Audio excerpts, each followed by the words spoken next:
Hi, everyone, and welcome to the Virtual Student Experiences Season 2 webinar. Today's webinar will focus on a very specific medical field, cardiothoracic surgery. If you're new to our program, Virtual Student Experiences is a pro bono initiative spearheaded for students by students. We at Virtual Student Experiences want to be the inspiration for aspiration. Our goal is to give students around the world an opportunity to hear from professionals in the career industry of interest in a friendly and casual setting.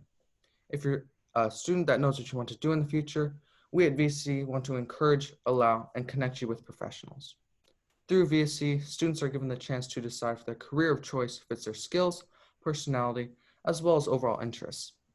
Through VSC, you'll be able to hear from a wide variety of guests from a variety of seniority levels.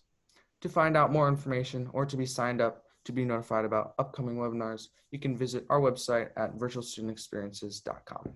So before we get started, I just wanted to go over some quick housekeeping things, so hang on tight. Firstly, I'm going to be asking our guest professional that I'll introduce in a second, a series of base knowledge questions so that you can get a good idea of who he is and really what he does. If at any time you have a question that you think of, feel free to post it in the Q&A module and we will get to it in the later part of the webinar. We highly recommend that you ask questions during this webinar because it is an opportunity to get an answer right here, right now, instead of reading about it later on the internet. And quickly introducing our VSC core team of volunteers, we have Buddy, Gabby, as well as Jonathan. So for our guest today, we have Dr. Shaun Setty. Dr. Setty's extensive medical-centered education began at the Medical College of Ohio. He then continued to learn while participating in a residency at the Oregon Health and Science University. Dr. Setty still continued sharpening his skills, however, while attending the University of Minnesota Medical School Lilly Hyde Heart Institute, where he vigorously advanced his knowledge of cardiothoracic surgery. Dr. Setty then partook in a fellowship where he studied congenital heart surgery at Royal Children's Hospital. His triple board certification served him well as he quickly landed a job at Ochsner Health System as a congenital heart surgeon for both adults as well as kids. He now occupies positions as the medical director of pediatric and adult congenital cardiac surgery at Memorial Care Long Beach Medical Center, where he also acts as the Chief of Cardiothoracic Surgery. So thank you for joining us today, Mr. Setty. Absolutely. Happy to be here. Right. So just to start off, can you tell us a little bit about really what cardiothoracic surgery is and maybe as well as what congenital heart surgery is? Yeah, absolutely. So cardiothoracic surgery is just kind of a general term for any surgery that's done in the chest. So the cardio part of it is the heart and the thoracic is the other organ. So that can be the lungs or the esophagus. So anything that occupies the chest. And so there's different fields of cardiothoracic surgery. As time goes on, there's more specializations in cardiothoracic surgery. There's little niches people are taking. So that's kind of a general term. And so then people will talk about being an adult cardiac surgeon, and that's maybe what you see on TV when people get their valves either repaired or replaced or have a so-called bypass surgery to fix blocked coronary arteries. The congenital part comes of it with kids or adults that were actually born with a congenital defect. So congenital defect of the heart, so we call it congenital heart disease, is the largest congenital issue that babies have. So just under 1% of babies will have a congenital heart disease. So you think of 1 in 100 will have a congenital heart disease. So what happens there is when the babies are being formed, their heart doesn't form normally. And so there's lots of different ways their heart can not develop normally, and that's what we specialize in. So yes, the majority of our patients are in kids, but adults can get it diagnosed later. Some adults will need additional procedures later. So it kind of goes from what we call the neonate, which is a newborn baby, all the way into adulthood. Interesting. So, I mean, how did you really get into those fields and where did your really passion or interest for the medical field really begin or start? Yeah, I think everyone's different, and this kind of progressed for me over time. And I actually went into college with a bioengineering major, and so later on, it became apparent that I liked medicine, but the engineering part never really left. And congenital heart disease, when you're reforming these hearts, really has a kind of an engineering tilt to it. And so that's what really got me interested. And the physiology of congenital heart disease is very complex and interesting. And so that's kind of what got me thinking about it long term. Right. So moving from kind of like that hybrid of engineering and the medical field, were there really any steps you had to take or maybe requirements that you had to meet in order to get into that medical field from your previous major?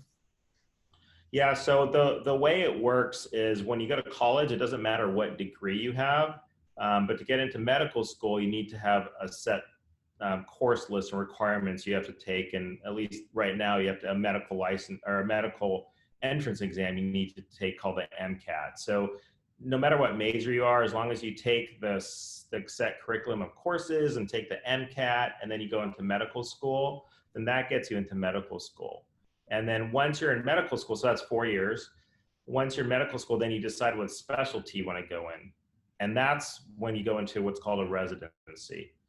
And then from there, you can specialize in a lot of different fields. My specialty required me to do it required me to do a few residencies and then an extra fellowship. So the years definitely add on. Right. So, I mean, I guess adding on to that, what role did those fellowships and residencies really play into your success today? So in order to actually do what we do, you need to actually do those residencies and fellowships. You can't not do them and get to where you want to be. So if I want to be a liver surgeon, I have to go through that training. I have to go through that specialization.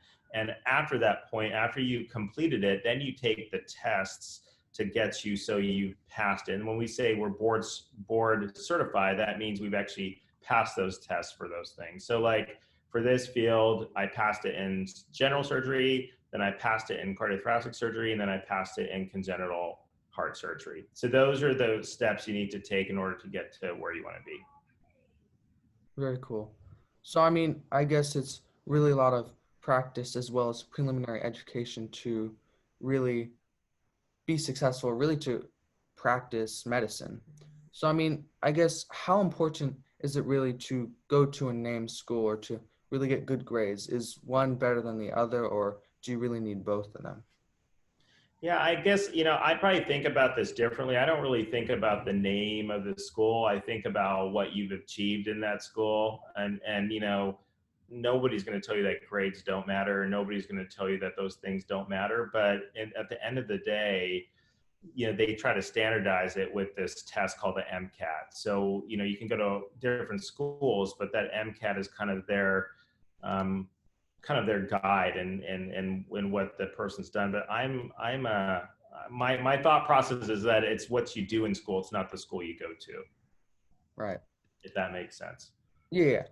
And then I guess what goals should medical students have while doing either residencies or fellowships or maybe going to medical school? What should they really aim or strive for? So I think the biggest thing is I always feel like you should have an open mind. There's some people when they're little, they know what they want to do. I want to be a neurosurgeon. But the truth of the matter is we have so many people, even when they go to college, they think they want to do something and you really think they know what they want to do, but it changes over time. So I think people should have an open mind. We've had so many people in medical school thinking they wanted to do something and they ended up in a completely different field because you actually don't know what's out there. We think we do, but then we go through something that really clicks and really, we feel passionate about. So I just always tell people to have an open mind and just look at things with, those big broad eyes, because you don't know what you're going to like and what you're not going to like. Sometimes what you think you're going to like, you actually don't. So that's kind of the way it works. And then, medical students should make a decision in their later years, the third and the fourth year, but some of them still don't know what they want to do. So there's different avenues for those individuals. They can do something called a preliminary year, where they maybe just try, surgery for a year, or they try medicine for a year, and then they can, have an extra year to kind of decide what they want to do. So it's very broad. Some people are very focus driven, kind of know what they want to do, and other people are trying to figure it out. Cool. And then I guess going into your experience now, can you really talk about a little bit about your time with the Ochsner Health System? Yeah, that was one of the that was it was a very interesting time because Hurricane Katrina had gone through. Ochsner Health System is in New Orleans. It was really a neat time to be a professional living in New Orleans because you were kind of building it back up from post Katrina. And it wasn't just Katrina; it was the rest of the state too. And so that health system really helped mitigate any of the congenital heart issues, not only in that state, but states around it. So we're able to kind of come in there, restart this, really take care of patients who needed the help. Start a heart transplant program there. We did one of the first pediatric heart transplants in that state, and so it was actually a great time to be in New Orleans, and it's just kept progressing from there. And that health system's become, a really major force. Cool.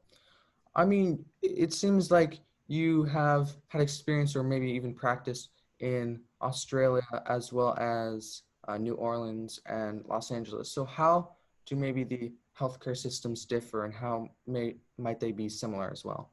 Yeah, that's a great question, Beckett. I think, one of the big reasons I actually went to Australia is I think we get pigeonholed sometimes into thinking that the best stuff is, just here in the United States or in other civilized or very civilized countries. But the truth of the matter is a lot of people are doing good work all over the place. And Australia is interesting in that it's nationalized healthcare. So everyone has healthcare.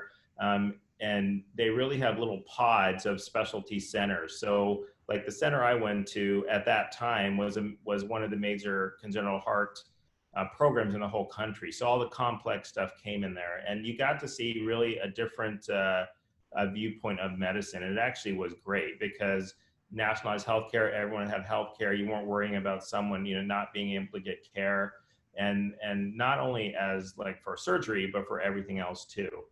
So it was actually a great year for me to kind of see how things were done differently.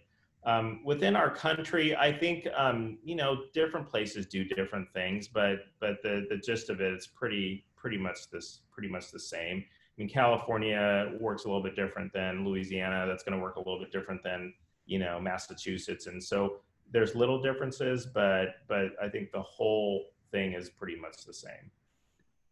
Great.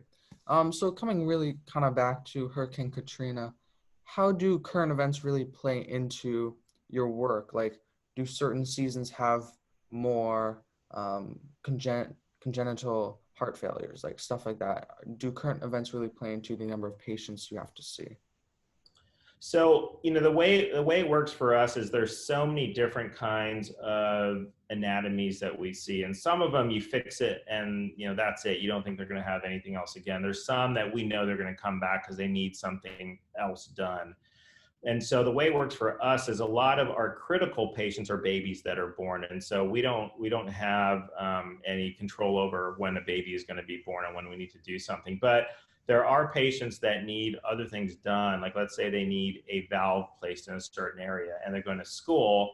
We'll do those in the summer just because they're out of school, they don't have to miss school, and they can recover and be well for the next year. So there's different things at different times, but for kind of what we do, it kind of depends on, when the presentation is there. There's not really a season for it. Right, right. So can you also speak a little bit about your current roles at the Memorial Care Long Beach Medical Center? Yeah, so here I'm medical director of the Pediatric and Adult Congenital Cardiac Surgical Service. So that just kind of deals with what we were just talking about, being a congenital heart surgeon here and doing all the things we need to do to build that program with our peers and our colleagues. We work with a lot of different physicians. We work with anesthesia doctors. Those are the doctors that put patients to sleep. So we can do the procedures. We work with cardiologists that are the medical doctors that help see these patients and diagnose them. We work with ICU doctors that help take care of the patients after they've had a procedure like this. We work with all the nursing and all the OR staff, as well as our administration. So all of those things really need to play nicely and play well so we can actually get things done the way we need to get them done. So that's kind of our program here, but there's lots of other things in the hospitals that we do. Being chief of the section just means there's other sections other than congenital. There's thoracic and there's adult cardiac. It's just helping them get to be where they need to be also. Working with the hospital system, both at a state and a national level to kind of make healthcare better over time. Cool. So you spoke a little bit about how much collaboration and communication there really is. So what role does that really play in your day-to-day work? Yeah, I think probably in most occupations, it's really important to be able to communicate well. It's really important to be able to collaborate well. I think you have to have that sense of humility on you also, that the rest of the team is just as important as you are. And it's really that teamwork that really makes things happen. And so I think you can see that in the hospital working well, but my guess is that's going to be the same theme you're going to see in other professions also. Right. And you also mentioned how you're the director of a program at the hospital. So how do you maintain good leadership, and what do you view as a good leader? Yeah, so that's a good leader has a different definition for different people, and maybe even a different definition at different times. And so you need to be able to stand up for what you believe in, but at the same time, you need to be able to make those around you better. So that's what I think a good leader really makes the people around them better. For what I do, it really makes the patients the focus of everything, and so it's really easy to make some of the decisions because it's like whatever's best for the patient coming in. And so I think that's what you need to do. But you really also, I think it's, especially for what we do, you really need to stand up for what's right. And I think if you do that as a leader and you take care of the people around you, that, it's a win-win situation. Right. So, I guess adding on to that, what values do most doctors have, or most medical professionals have? What beliefs, or, like I said before, values do they normally hold?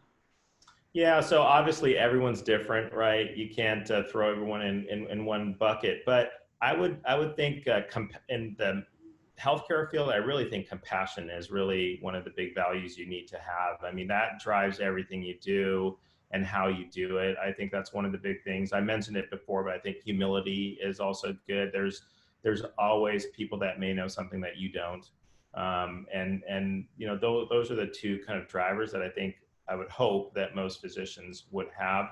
But then it also depends what you do, right? You need to have different skill sets for whatever type of physician you are. Right.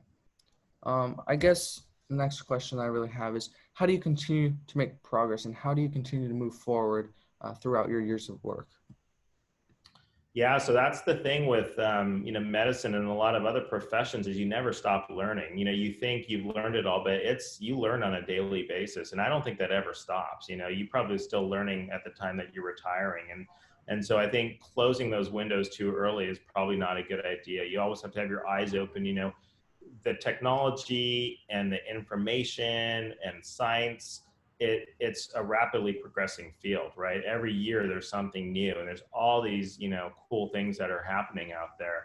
And I think that's the one allure to maybe students looking at healthcare as a potential field, is that it's never ending and never stopping, and there's technology that goes with it. I mean, one thing I can talk about with technology, 10 years ago, if you would have mentioned that, robots would help us do surgery, people would laugh at you, but robots are helping us do surgery. We do some things where we actually control the robots, but we're able to do stuff through smaller incisions, faster recovery, all those type of things. So you're seeing the technology field of robotic innovation, merging with the healthcare field. And I think we're going to see more and more of that as time goes on in the future. You're going to see a lot of those fields actually combining to do something. Right. So, I guess what are the biggest challenges that you face at your job, and how do you overcome those obstacles, or I guess adversity? Yeah, there's lots of challenges, I think, now. I mean, we just went through a big challenge, as did the rest of the world, with COVID-19, right? Seeing how do you navigate that? How do you go through quarantines? How do you go through restrictions when you still have patients that need care? So I think we just went through a really big challenge with that. I think what we're going to see is we're going to see healthcare change. I think we're going to see a lot of things change, but healthcare will change in the future. I think this is going to force a change. I think there's always financial obligations that hospital systems and healthcare systems need to be able to fulfill. So it's being able to do what we're doing now and be, smart with it from a dollars and cents perspective. So I think there's going to be a lot of changes going forth from this. And is this change, do you think it's going to be a good productive change, or what kind of change do you really see? Should we embrace this change, and how will people or patients have to adapt to this really change in the healthcare system? Yeah, great question. So I think there's a couple of things. I think sometimes you have change, and you're forced into it. Like, we don't have a choice. We don't have a choice saying, should we do, should we not? We have to do it. And then I think when you have those times, then you want to make it positive, right? You want it to be for a good thing. So yes, I do think there's going to be a lot of positive changes. Something we're doing right now, right? We're talking over this, we're talking over Zoom, right? Or we're talking over televideo. And beforehand, doctors were kind of ambivalent about that. Like, I can't see my patient, but what did we have to do when COVID-19 came? A lot of doctors, this is their only way they can actually communicate with their patients. And it's been such a positive thing that, doctors and patients are saying, hey, this actually wasn't as bad as we thought it was going to be. So I think we're going to see a lot more of that in the future. So what will that do? That can help reduce costs. Some of these patients, it's really hard for them to get to a clinic because they may not have transportation, or they may have limited mobility. And so this is really a godsend for them. So I think we're going to see changes like that. I think the parts that, were hard is that some patients who did need care and maybe were too afraid to come to the hospital did have something happen to them, so they couldn't make to the hospital. So people were a little bit scared, but I think we'll find kind of like a middle ground with all of this. And I think the thing that I see with COVID-19 is that it's not just limited to one area. It's the whole world that's going through this. And so we need to be able to help each other, and we shouldn't, put those walls up like, this is us and that's them. It's really an international thing that we all have to go through, and we just need to help each other through it. Yeah, it's kind of cool how there's so many technological advances now, and especially because of Zoom and different platforms that we've had to embrace, especially with education. It's cool because now, like you said before, we are talking over the computer, and this would never happen if the pandemic never occurred. Yeah, absolutely. And so I think a lot of things are going to change, right? Businesses and conferences, and you're seeing some of these guys at these tech companies now, they don't really have to go in, right? They figured out that they can actually do a lot of things remotely. So I think there's going to be changes, across the board. Right. I guess what are your top 3 skills that you use every day in your work? Yeah. So, the skills really have to do with the profession you're in. So in my work, really, the skills have to also do with what you're doing for that day. So obviously, we need to be really technically facile with what we do. And so those skills they just didn't come up. You had to build them over all those years. All that training we had talked about, that's really where your skill comes. So as a surgeon, I think one of your biggest skills is your technical ability, right? So that's one of them. But at the same time, you need to be compassionate. You need to be responsible. You need to be a good leader. So all of those things, they come in all the time. Leadership is also in the operating room also. So all of those things we use all the time. Right.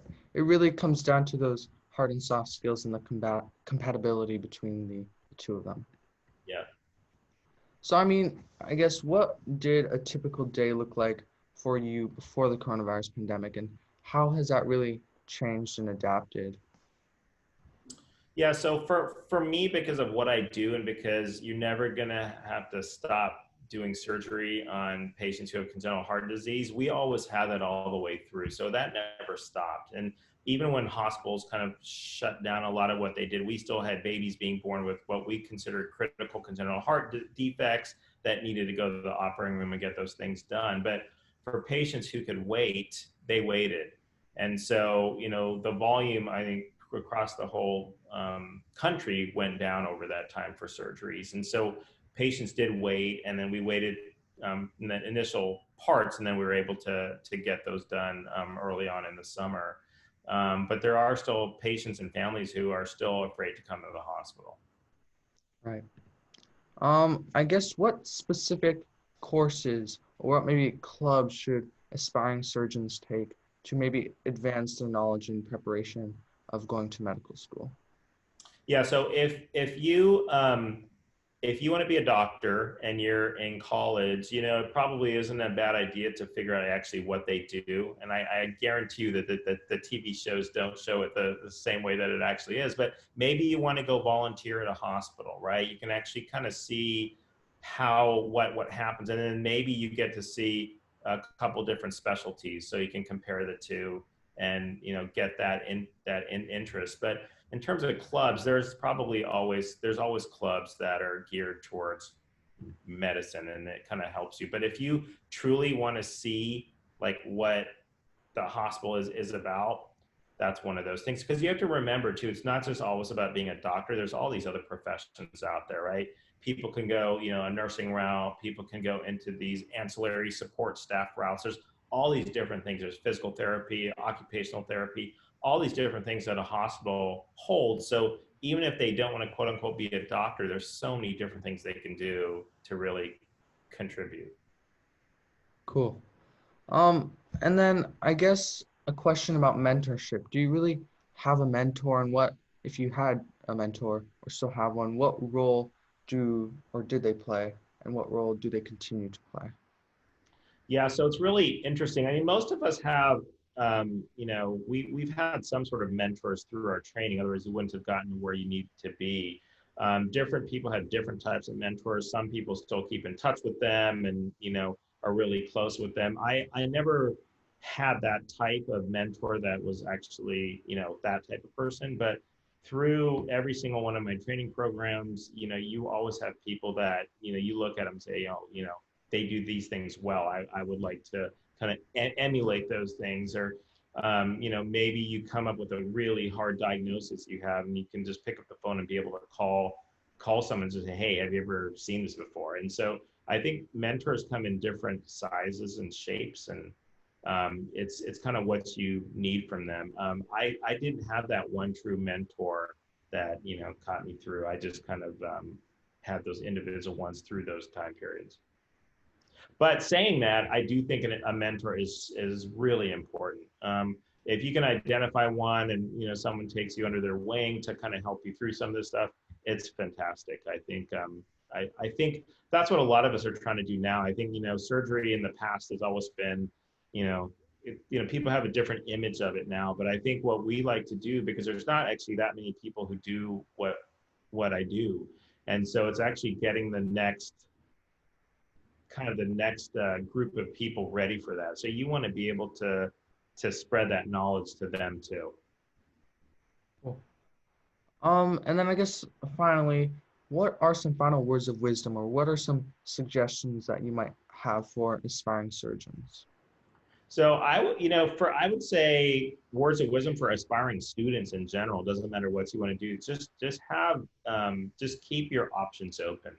I mean, I went in to college, really wanting to do engineering.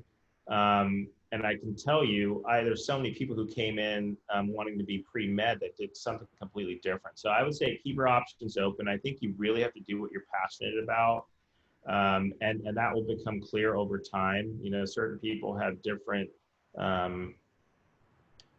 different goals when it kind of comes into college. And I can tell you first couple years, those goals aren't going to be there, but things really, gel after a while. So I would just say, keep your options open, keep your eyes open. You may want to go in a completely different field. And so that's okay. There's lots of people who go to medical school who aren't in a science major, right? So there's people who have done, business, philosophy, economics, all those things. They can go in with that major and then maybe say, hey, I want to do medicine. And then they get those core courses in there. and they take the test and they do that, but it doesn't, you don't have to go in as a science major to go into medicine. Actually, to tell you the truth, sometimes it's good to have that, to not be a science major going to medicine, because you have a whole different perspective of it. Great. So thank you for answering our questions at VSC. And now we will answer the questions in the Q&A module. So if you do have any questions for Dr. Setty, feel free to post them in the Q&A now.